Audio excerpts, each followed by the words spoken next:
जो है एक खबर जो है हमें देखने को मिली थी कि जो 2000 रुपए का नोट है वो आरबीआई वापस लेने वाला है। तो कई लोग ये भी कह रहे थे, कई लोग डायरेक्ट गवर्नमेंट के ऊपर भी चले गए, क्या फिर से डिमोनेटाइजेशन होगा, फिर से नोटबंदी होगी, क्या आम आदमी फिर से यहाँ पर परेशान होगा। तो यहाँ पर हम पूरी चीज़ें देखेंगे, पूरा डिटेल में बात करने वाले हैं कि 2000 रुपए के नोट पर आया जो जितना भी अपडेट आया है, क्या ये बंद होगा, कब से इसका इशू जो है सरकार ने करना बंद कर दिया था, और कैसे मतलब किस प्रोसेस से आरबीआई जो है इसको मार्केट से जो इसकी सप्लाई है उसको वापस लेने वाली है। एवरीथिंग अबाउट दिस हम लोग यहाँ पर इसको देखने वाले हैं, ठीक है। और एक बार जिसने वीडियो को लाइक शेयर नहीं किया है तो पहले तो वीडियो को शुरू होने से पहले आप लाइक शेयर जरूर करिएगा।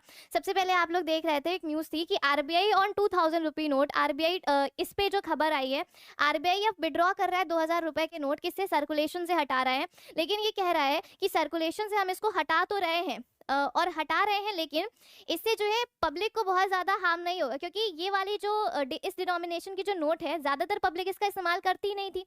और यहाँ पर क्या है, अगर हम इसको हटा भी रहे हैं तो भी ये एक लीगल टेंडर मनी रहेगा। अब लीगल टेंडर मनी क्या है, वैध मुद्रा क्या होती है। मान लो आप किसी शॉप पे जाते हो कोई सामान खरीदने और वो 2000 रुपये का या फिर उससे ज़्यादा का है या फिर उससे कम का भी, अगर आप उसे 2000 रुपये का नोट दोगे तो वो आपको मना नहीं कर सकता है कि मैं इसे नहीं खरीदूंगा, उसे वो नोट एक्सेप्ट करना ही पड़ेगा। तो ये एक लीगल टेंडर मनी है।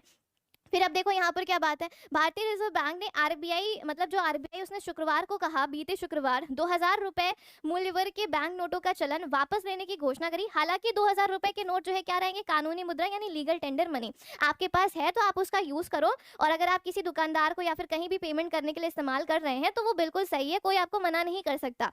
केंद्रीय बैंक ने यानी जो हमारा सेंट्रल बैंक है उसने बोला है लोगों से कि 2000 रुपए के बैंक नोट अपने खातों में जमा कर दीजिए या फिर किसी बैंक शाखा में जाके अपने नोट को एक्सचेंज कर लीजिए किसी दूसरी करेंसी, मतलब चाहे 500 के साथ आप चाहो तो एक्सचेंज कर सकते हो ना, जाके बदल लो। और ये भी बोला है कि ये नहीं कि आप कोई पर्टिकुलर बैंक बोला है कि आपका एसबीआई में जाके चेंज होगा या फिर पीएनबी में जाके चेंज होगा, आप किसी भी बैंक में जाके इसको चेंज कर सकते हो।